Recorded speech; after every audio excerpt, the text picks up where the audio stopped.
Hello, ladies and gentlemen. I'm Dimitry Kochenov, and I specialize in citizenship law. I'm sitting here in my Groningen room, and what I will be talking about is the how Brexit has affected the quality of British nationality.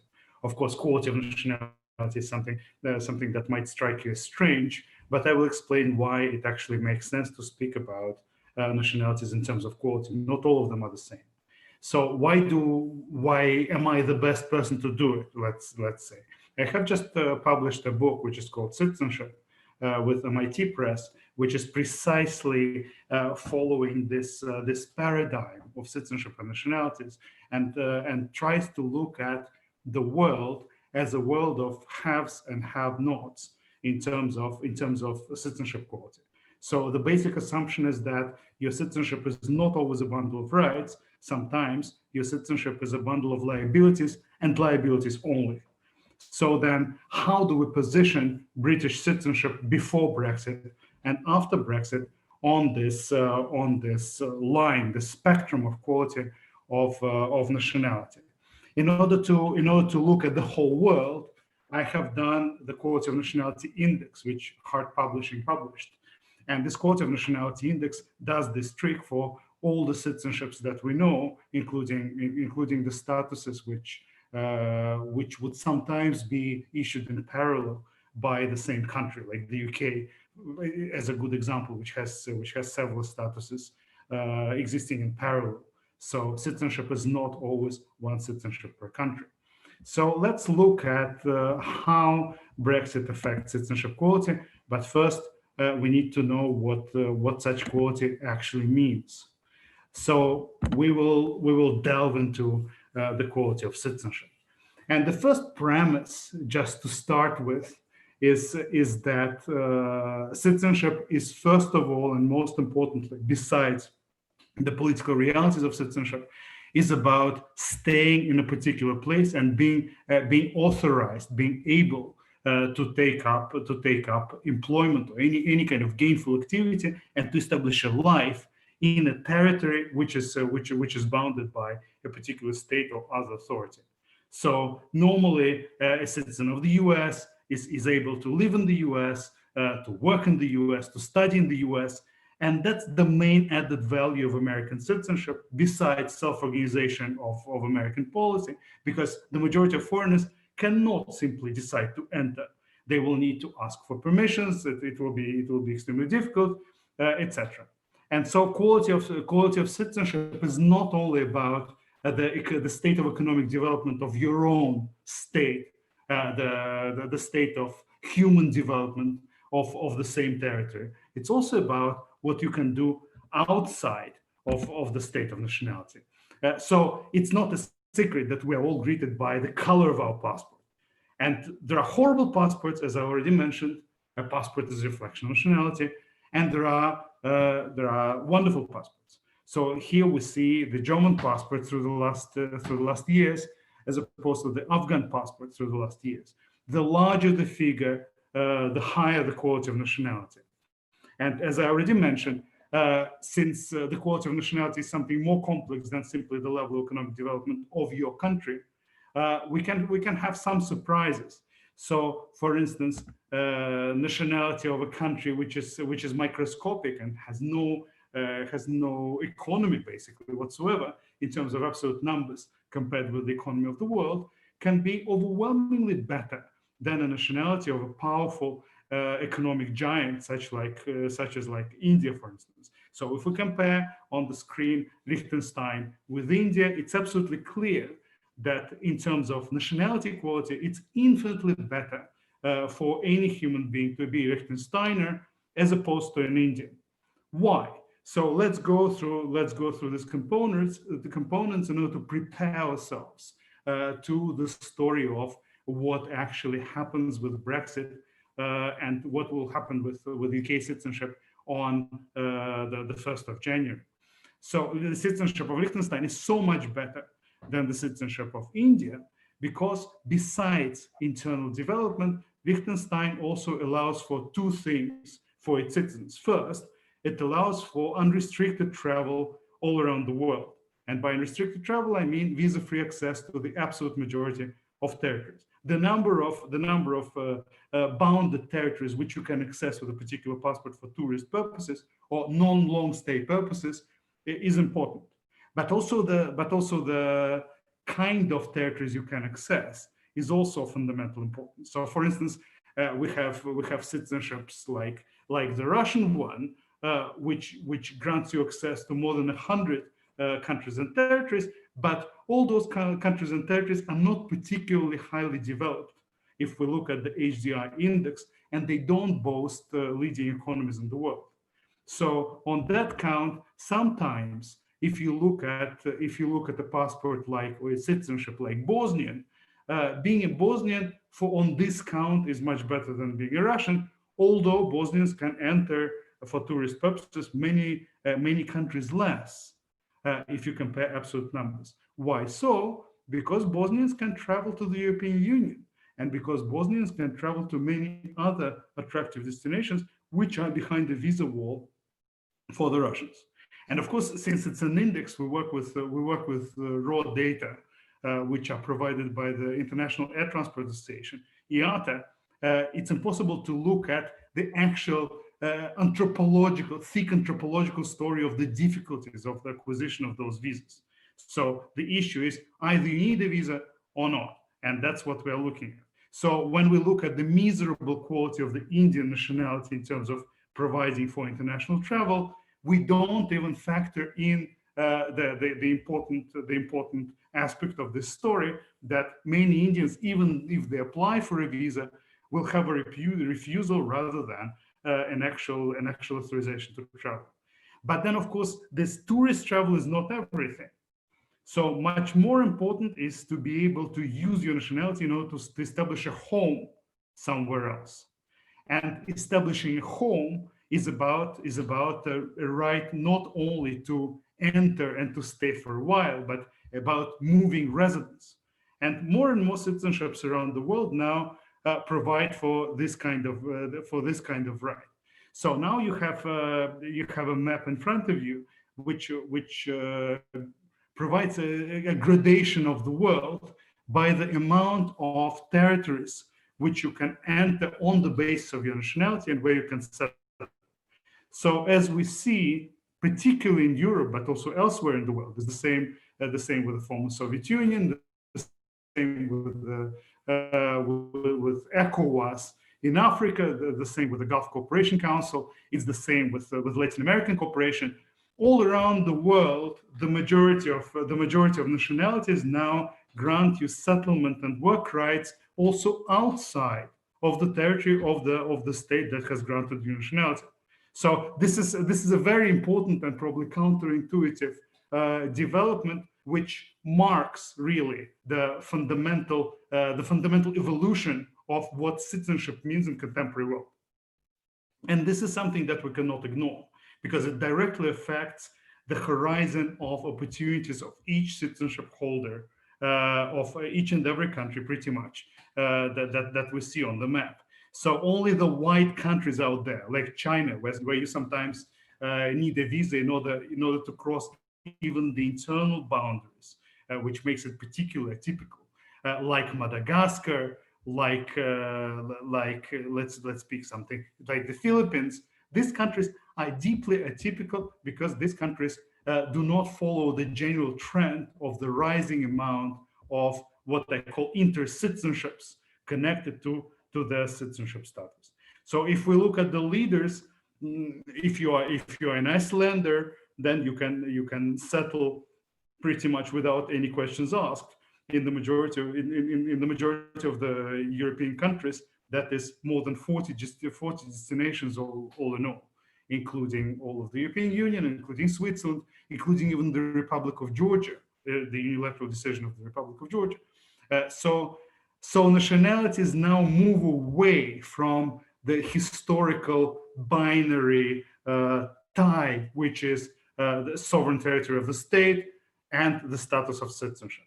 This kind of binary tie doesn't exist anymore. In fact, in history, this kind of development was foretold by Albert Van Dicey, the great institutionalist, And in the book, there is a small map which you probably don't see much, but that small map shows that Dicey predicted the rise of this kind of geographical reorganization of the world based on closer ties between particular countries. So what he had in mind, and we're speaking about 1897 now, his famous lecture at the All Souls College in Oxford, what he had in mind is to conclude an agreement between the United States of America and the UK, the British Empire back then, to honor each other's citizenships equally, which means that every British national would have all the rights, including settlement, including work, including unlimited travel in the United States or the American Empire back then, pretty much, because it included the Philippines, of course. It included plenty of other territories and spaces which are not associated with the U.S. Today.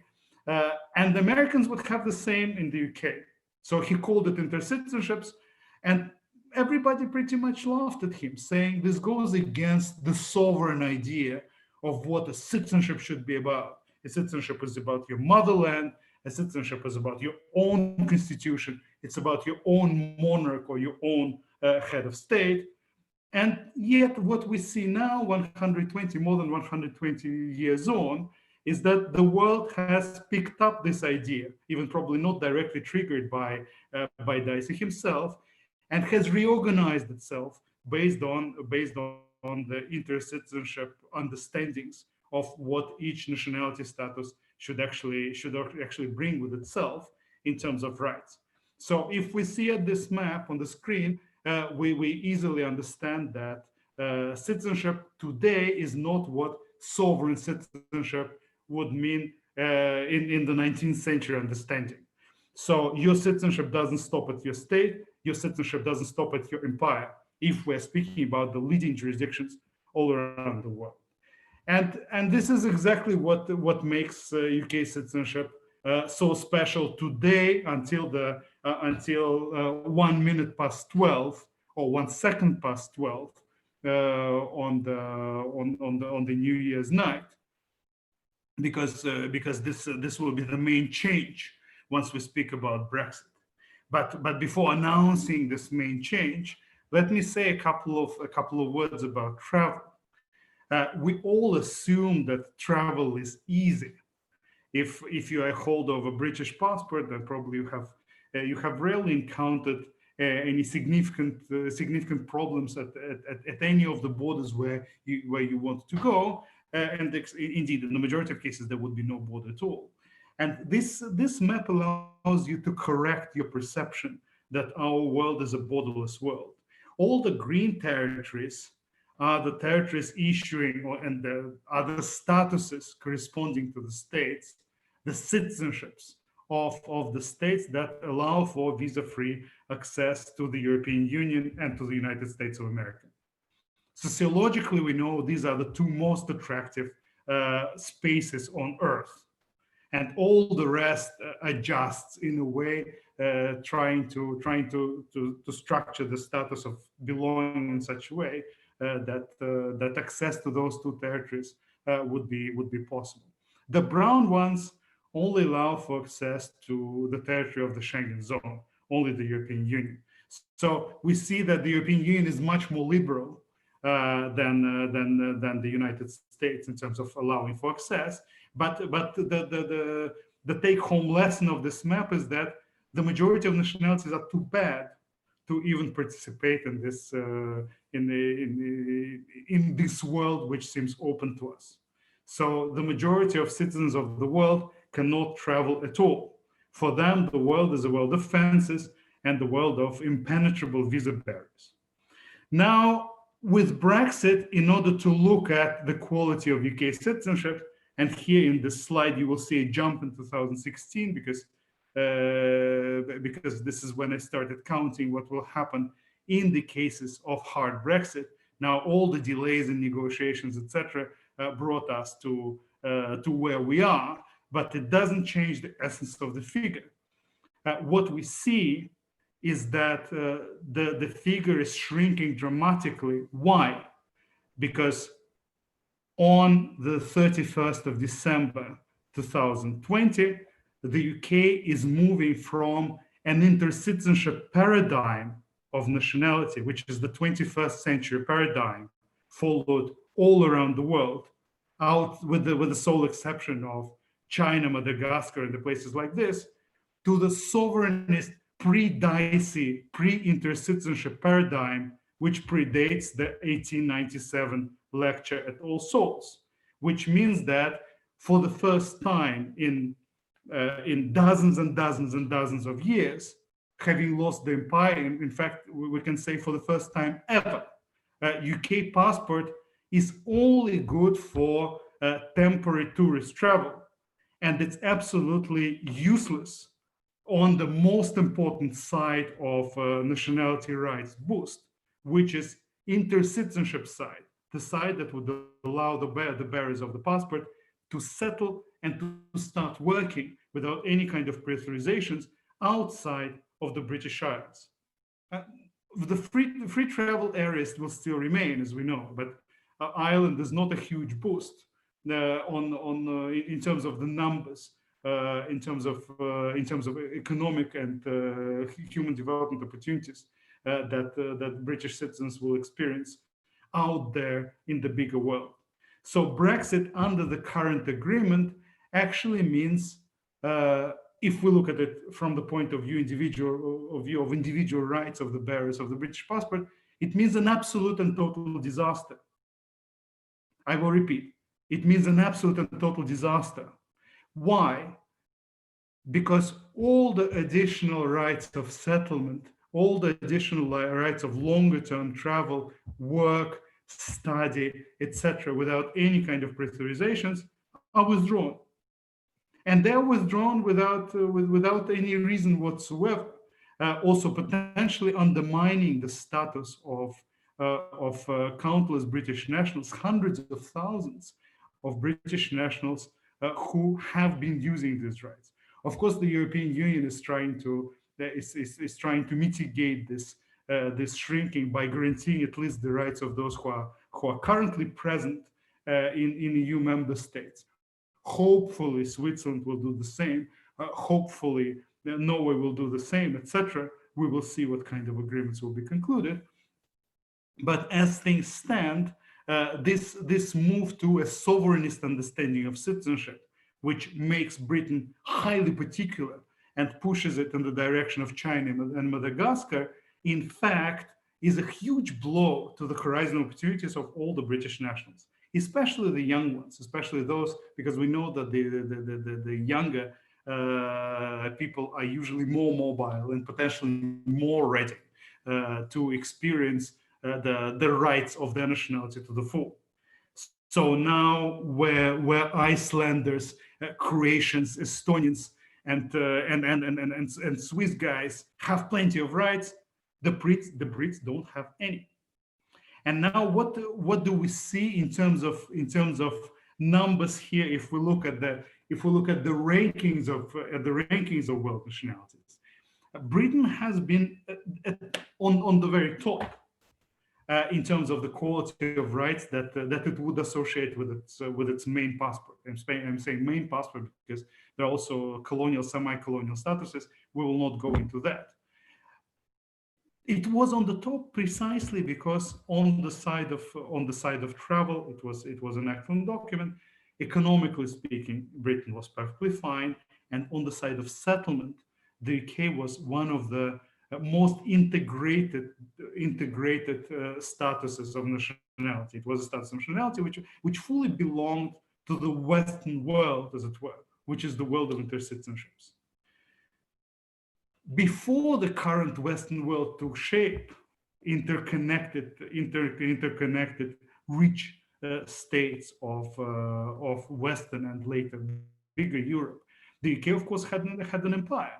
And this empire would ensure that all the holders of British documents, there was a lot of race discrimination going on, but the majority of those coming from the British Isles would fully benefit from white privilege there. So all those guys would have unconditional, or almost unconditional access to all the parts of the empire, and all the parts which were under de facto control. So there was a lot of space there to explore. Now, without the empire and without the inter-citizenship access to the territory of the European Union, the UK, for the first time in its history, in its recent history, is really confiding its own citizens to precisely the territory of the British Isles, and this is a catastrophe. To measure this catastrophe, and catastrophe is not a word that is inflated, because if we look at the drop in the basic quality and standing of British nationality compared with the other nationalities provided by states and jurisdictions all around the world, we see a drop of more than 30%.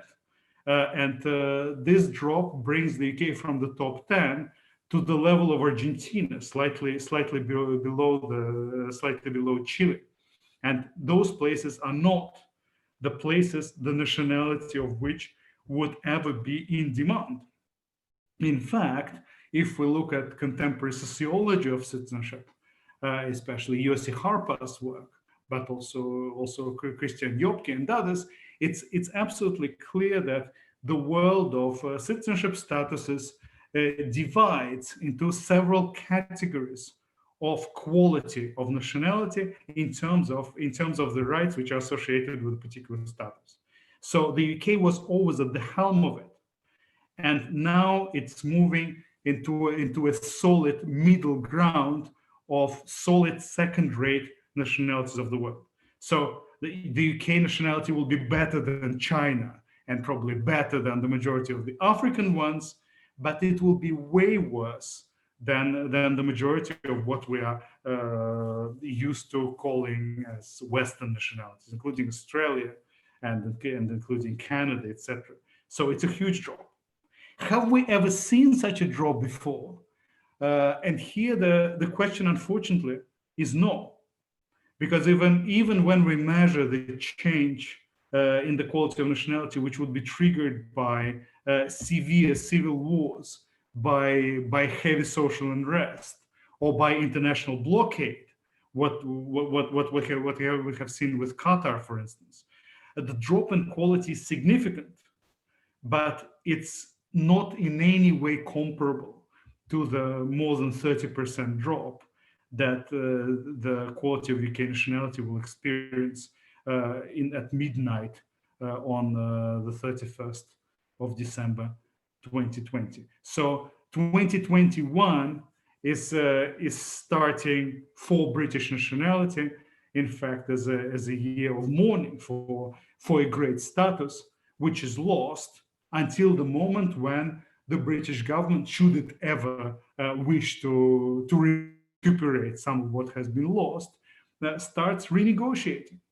And we don't see much in the agreement with the EU today, but good news, and this is where I probably finish, good news for the UK is that probably free movement agreements would be possible bilaterally between the UK and individual members of the European Union or individual members of the EEA, which means that if the UK really feels like practicing the anti-Polish or anti-Romanian sentiments, it is now possible. But this possibility, of course, and by this possibility, I mean Prime Minister Johnson traveling to The Hague and concluding a bilateral free movement of persons agreement, say, with the Netherlands. It's something that the UK can do, definitely, and it's something that the Netherlands definitely can do if the UK provides for sufficient concessions, because the UK is now begging for something. So this is something that the UK can do with any country around the world. The UK is absolutely sovereign to do this. But it's absolutely clear that the amount of countries which would grant British citizens full access to their territory on a reciprocal basis will not be the same anymore compared with what has been lost with leaving the European Union. So I don't want to bemoan the idea of leaving a union. Any union can be redesigned, any union can be reshaped, but viewed from my particular angle of expertise, which is global citizenship law, it's absolutely clear that the idea of Brexit, as conducted, which brought about for the first time in recent British history the shrinking of UK territory of rights associated with the UK citizenship to the size of the British Islands. This is something that is absolutely unprecedented and shockingly short-sighted. Future governments of the UK will have to spend a lot of time working out how to mitigate this overwhelming blow to the full amount of rights that British citizens have just been deprived of. And I think we should we should all ask ourselves once again, how come this overwhelming drop in the quality of rights that the Brits enjoy has at all been possible in a modern democracy? Of course, a modern democracy implies a right to shoot oneself right into the knee, but usually democracy is mitigated with a basic idea of the rule of law, which would be a check on this shooting your own knee right. And here, absolutely clearly, once we look at citizenship rights of UK nationals after the entry into force of the Brexit agreement, the rule of law checks on the occasional absurdity of democracy have absolutely failed the British population. So British passport is now a second-rate nationality, and this is not the sovereignty that 21st century world knows and is proud of.